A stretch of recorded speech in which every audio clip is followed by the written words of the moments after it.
Well, here we go. We just come into, Surfdale is over here. This is on Waiheke Island, and Blackpool is here, so I guess you could say we're in Blackpool. And we've come in here because we need to go and get some supplies, so tomorrow morning we'll head in quite early and we'll go and get some supplies. There's a supermarket right there. So yeah, we've just got the anchor down, and this is the view today. Beautiful Waiheke Island, and that's back to Pine Harbour. I just came from that way. I actually came from around the corner there, but I had to tack over here because of the northeast wind that we've got. So yeah, so this is the outside of the boat. As I said in the last video, it's a cutter rig, so it's got the inner forestay there, and the headsail, when it's fully unfurled, it comes out to about here. So the clue of the sail is sort of here, which is the very corner, and this rope, this one, well, let's say it's about there when it's fully unfurled if you're close hauled. That gives you an idea of how big the sail is. So, you know, it's going to be quite big. It's reasonably big. And here's the main mast. It's relatively small sail for more modern boats, but actually because of where the mast is positioned, just forward of the centre of the boat. So the centre of this boat is approximately just here, 5 footers. So it's about a metre forward. With the more modern boats, the mast will probably be sort of a metre and a bit forward in the boat. And they have a bigger mainsail, which are used, that's the power sail, whereas on this boat it's more of a pulling sailing boat,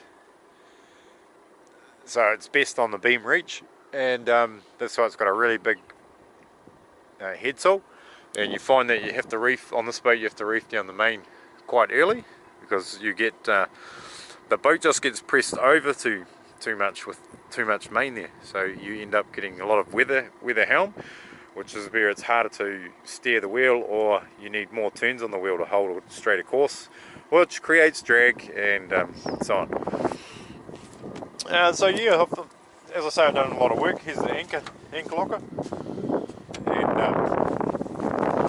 just this out of the way so you can see what it's like in here.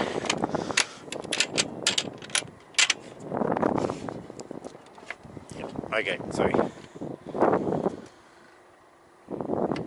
here's where all the anchor chain goes in here. It's a bit messy, but constantly cleaning this area. It's quite a big anchor locker compared to a lot of boats, so I think it's good. It's got a drain, it drains overboard. Now there's a new Maxwell winch. That's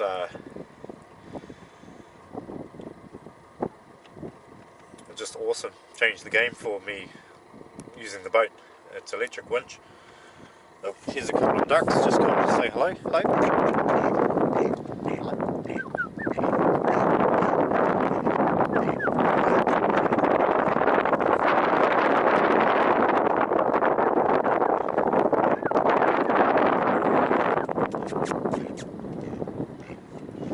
Okay, so yeah, I recently just redid all this, made a new hatch. The old hatch that came in here.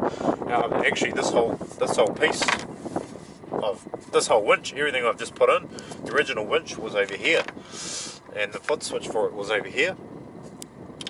And so I've just redone the whole thing, pulled this whole thing out, painted inside, and made all this hose pipe and this base block, and there's blocks underneath, which won't be able to show you them because they're in a cover, but we'll see that later on the other one. And then you've just got your down switch and up switch, so it's all foot control here, which is good. That's the new. Just move on.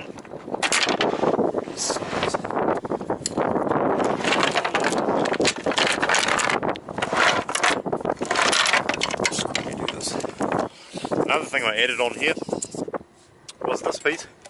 This whole bowsprit was only up to that long before, so I've had all this put on, and it's way better for anchoring and mooring and everything. It keeps that chain in between those ears or horns, because when you get rough weather, you don't want that thing falling out, and the anchor stays in there good too. Also, I got these bases done all around base. That's another thing I did. New lifelines. That's the chimney for the fireplace, which I've got. We'll have a look at that later. Done all the varnish and paint. These are new. I've made these hatches. It's all been painted. Needs a bit more work, but boats always do. So these are the running backstays, and they just get tightened up. Tighten them up, or you can let them go and pull them in with this cord to get them out of the way, depending what tech you're on. Dodger solar panels, they were the two first solar panels that I put into this boat.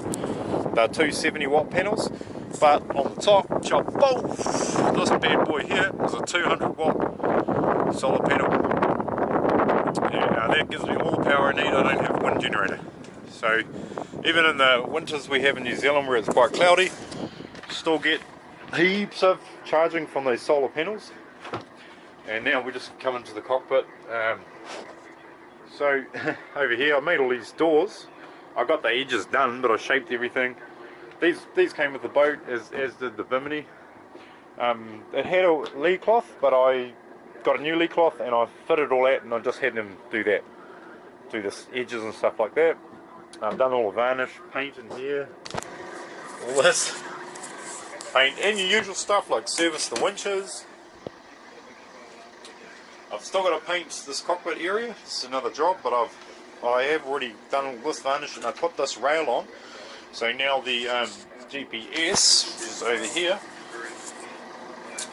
The wires for the GPS come from inside the boat through here and up, and they come out inside a port inside here, and the wires go into here. And then, yeah, so I made all of that. I didn't make that, of course.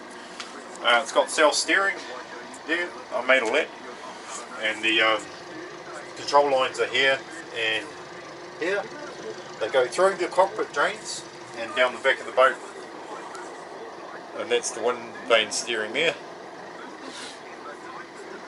And here's gas locker. So you've got the gas bottles, new ropes, and everything like that. The throttle, and the gear lever. Okay, and compass. Right. And so this is the cockpit. Here's the Dodger, here's the view. It's pretty good. Speakers in there. Got a lot of main sheet, and these are the headsail sheets. Running backstays, furler line to furl up and furl out, let the furler go and take the sail in. Same here, that's the sheet for the headsail, that's rope for the backstay. And so that's that video.